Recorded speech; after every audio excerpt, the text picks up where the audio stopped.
Pharmacist examination की तैयारी करवा रहा हूँ अपने यूट्यूब चैनल पे। तो आप लोग जो लगातार तैयारी कर रहे हैं, हमारे साथ जुड़े हुए हैं, वो सब लोग जान रहे हैं। आज जो प्रश्न पत्र में करा रहा था, 10 प्रश्नों को हल करा दिया था। गुजरात स्वास्थ्य सेवा गांधीनगर कंपाउंडर आयुर्वेद वर्ग नर्स कंपाउंडर परीक्षा जो आपकी हुई थी 9 तारीख 10वां महीना 2019 को हुई थी। इसमें जो है मैं प्रश्नों को, इनको 100 प्रश्न को हल कराना है। 100 प्रश्न आए हुए थे, तो 10 प्रश्नों को हमने आप लोगों को हल करा दिया था। अब आगे के प्रश्नों को देखेंगे कि आगे के प्रश्न में जो है क्या क्या चीज़ें आपके सामने आई हैं और कौन कौन से विकल्प सही होंगे। अगर आप लोग विकल्प जान रहे हैं तो इन विकल्पों को कमेंट बॉक्स में भी लिख दीजिए और चैनल को लाइक शेयर सब्सक्राइब कर लीजिए। ऐसे ही ज्ञानवर्धक यूजफुल वीडियो देखने के लिए प्रश्न नंबर 11 की चर्चा करेंगे। सूक्ष्म चूर्ण निर्माण के लिए नंबर छननी काम में आता है। तो सूक्ष्म चूर्ण निर्माण के लिए इसमें विकल्प दिया है 20, 40, 60, 80। तो इसमें आपका विकल्प सही हो जाएगा 80।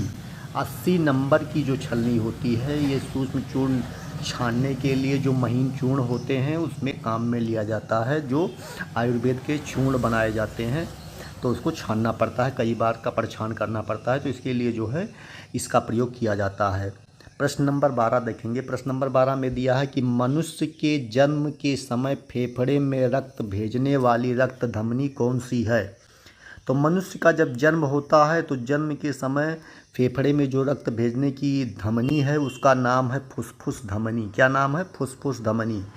इसमें विकल्प डी सही हो जाएगा। फुसफुस धमनी को आप लोग टिक कर लीजिए। मृदु औषधि बनाने हेतु कितने गुना पानी होना चाहिए। मृदु औषधि जो होती है, औषधियाँ जो बनाई जाती हैं, उसमें कितने गुना पानी की आवश्यकता होती है। तो इसमें विकल्प दिया है 4 गुना, 2 गुना, 16 गुना, औषध डूबे इतना। तो इसमें 13 नंबर विकल्प का जो है कौन सा सही होगा प्रश्न का विकल्प, तो इसमें होगा 4 गुना। कोई भी अगर आप औषधि बना रहे हैं तो उसमें आपको 4 गुना जो है पानी की आवश्यकता होती है। कोई भी औषधि अगर आप अपने यहाँ जो है निर्माण कर रहे हैं, 4 गुना पानी होगा। और जब 1/4 भाग बचेगा तो उसे आप छान के जो है उस औषधि को आप एकत्रित कर लेंगे और उस औषधि को आप प्रयोग करेंगे। ये सब आप लोगों ने आयुर्वेद फार्मासिस्ट की पढ़ाई के दौरान जो है पढ़ा है, लेकिन इसको यही प्रश्न जो है आए हुए थे, इनको रिवीजन करना अति आवश्यक है। 14 चालू वर्ष 2017 में राष्ट्रीय आयुर्वेद दिवस किस दिन मनाया जाता है। चालू जो वर्ष था 2017 में, इसमें पूछा गया है राष्ट्रीय आयुर्वेद दिवस किस दिन मनाया जाता है। प्रश्न नंबर 14 का विकल्प बता दीजिए आप लोग। इसमें दिया है 28 अक्टूबर, 22 अक्टूबर, 17 अक्टूबर, 19 अक्टूबर। 14 का कौन सा सही होगा? सी। 14 का सी विकल्प सही हो जाएगा, यानी कि आपका जो है 17 अक्टूबर को जो है राष्ट्रीय आयुर्वेद दिवस मनाया जाता है। इसको आप लोग ध्यान रखेंगे, इम्पोर्टेंट प्रश्न है, अधिकतर पूछा ही जाता है, तो इसको तैयार कर लीजिए। 17 अक्टूबर डेट याद ही कर लीजिए, क्योंकि आपकी फार्मेसी से संबंधित ये प्रश्न है। क्वाथ बनाते समय द्रव्य में से द्रव्य की कितनी भाग की मात्रा बाकी रखनी चाहिए। इसमें दिया हुआ है ए विकल्प 12वां भाग, बी विकल्प है 10वां भाग, सी विकल्प है चौथा और डी विकल्प है 16वां। कौन सा विकल्प सही होगा फटाफट आप लोग बता दीजिए, कौन सा विकल्प इसमें सही होगा मित्रों। सब 15 नंबर प्रश्न में, तो 15 नंबर प्रश्न में आपका विकल्प नंबर बी सही होगा, यानी 10वां भाग। इम्पॉर्टेंट प्रश्न में इसको नोट कर लीजिएगा, ये इम्पॉर्टेंट ही होगा, हर परीक्षाओं में लगभग आ ही रहा, मैं देख रहा हूँ।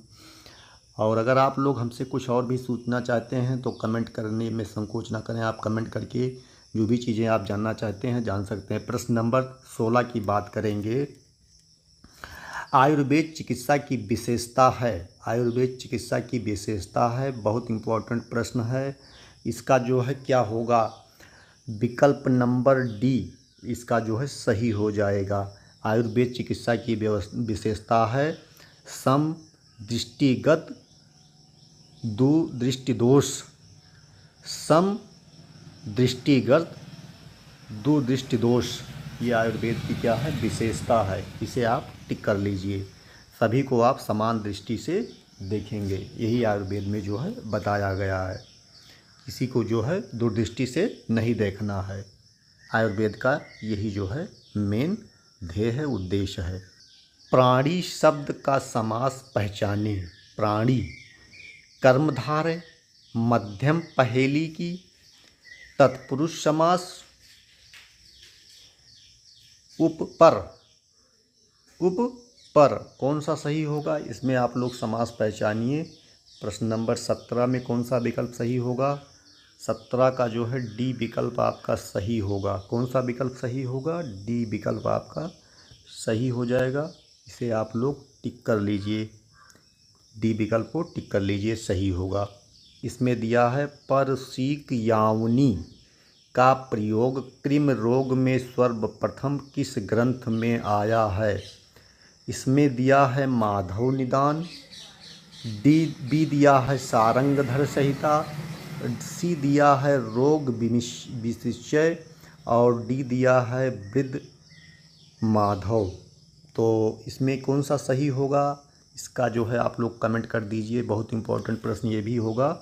इसका आपका डी विकल्प सही हो जाएगा। 18 नंबर प्रश्न का वृद्ध माधव, इसे टिक कर लीजिए आप लोग।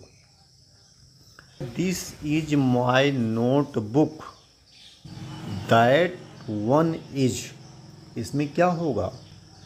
तो ये लिखा है, इसमें दिया है योर्स, योर्स हर, तो इसमें होगा आपका ये विकल्प।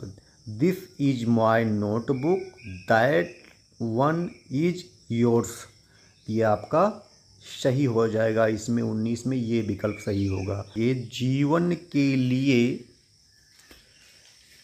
हितकर अहितकर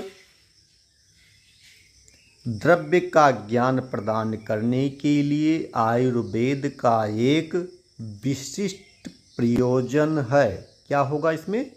विशिष्ट प्रयोजन है, यानी कि बी विकल्प आपका सही होगा। इम्पोर्टेंट नोट करिए इसे आप लोग। 21 में दिया हुआ है कि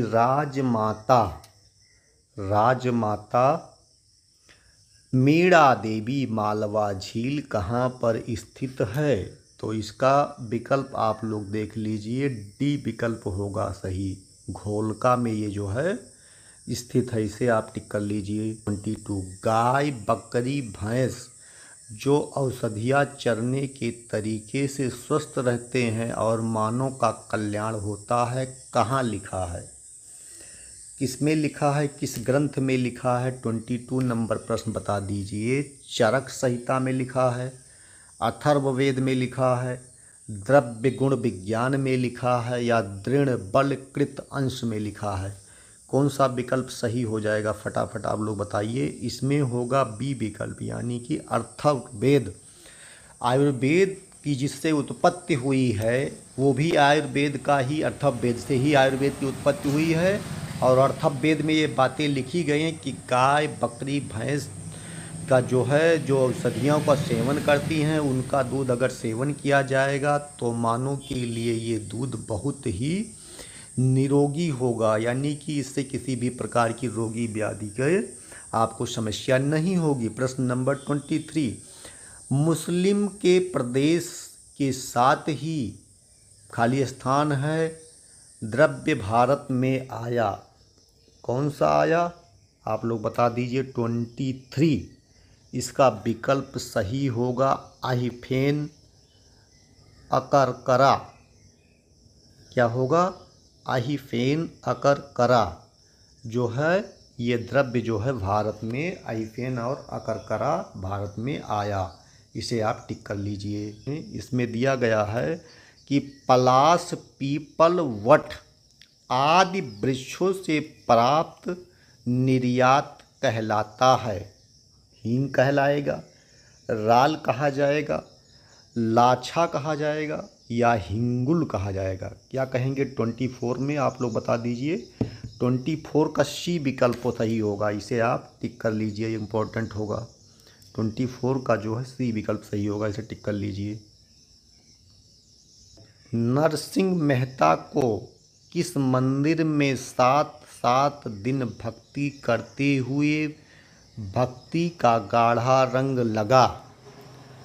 राधे श्याम मंदिर, बाण कृष्ण हवेली, राधा कृष्ण मठ और नाथ महादेव, कौन सा विकल्प सही होगा आप लोग बता दीजिए।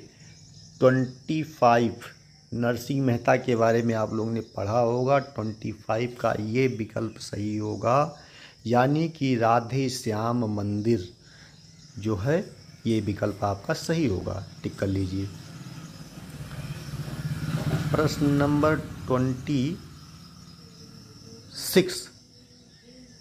26 नंबर प्रश्न की चर्चा करेंगे। रोगी को परामर्श देते वक्त विकल्प बीच में खाली स्थान है, नहीं देना चाहिए, यानी कि शीत जल, उष्ण जल, चूर्ण और शेषवार पानक। तो इसमें क्या होगा आप लोग टिक करके बता दीजिए, इसमें आपका कौन सा विकल्प सही हो जाएगा। रोगी की परामर्श देते वक्त रोगी को खाली स्थान दिया है, नहीं देना चाहिए शीत जल, उष्ण जल, चूर्ण, बेसवार पानक। कौन सा होगा। 26 का विकल्प आप लोग बता दीजिए। शीत जल यानी ठंडा पानी जो है रोगी को नहीं देना चाहिए, नुकसान करता है उस समय, इसे आप ध्यान रखेंगे। साखड़ा तालुका गुजरात के किस जिले में आता है। साखड़ा तालुका गुजरात के किस जिले में आता है। भावनगर, छोटा उदयपुर, सूरत और बड़ोदरा। कौन सा सही होगा। 27 का बता दीजिए मित्रों, इसका भी सही होगा, छोटा उदयपुर। क्या होगा, छोटा उदयपुर, इसे टिक कर लीजिए। यस, औषध निर्माण की दृष्टि से मूर्छना शब्द का अर्थ लिया जाता है, इसका क्या होगा। 4 विकल्प सही है। आम, गंध रहित, संज्ञा रहित, निश्चेष्टा, दोष रहित।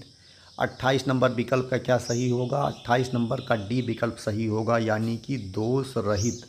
गुजरात में कुपमल रीछ अभयारण्य किस जिले में आता है। भरूच, पंचमहल, बनासा काठा और राजकोट। 29 में क्या विकल्प सही होगा, फटाफट आप लोग बता दीजिए। 29 में कौन सा विकल्प सही होगा। ये विकल्प सही होगा, भारूच।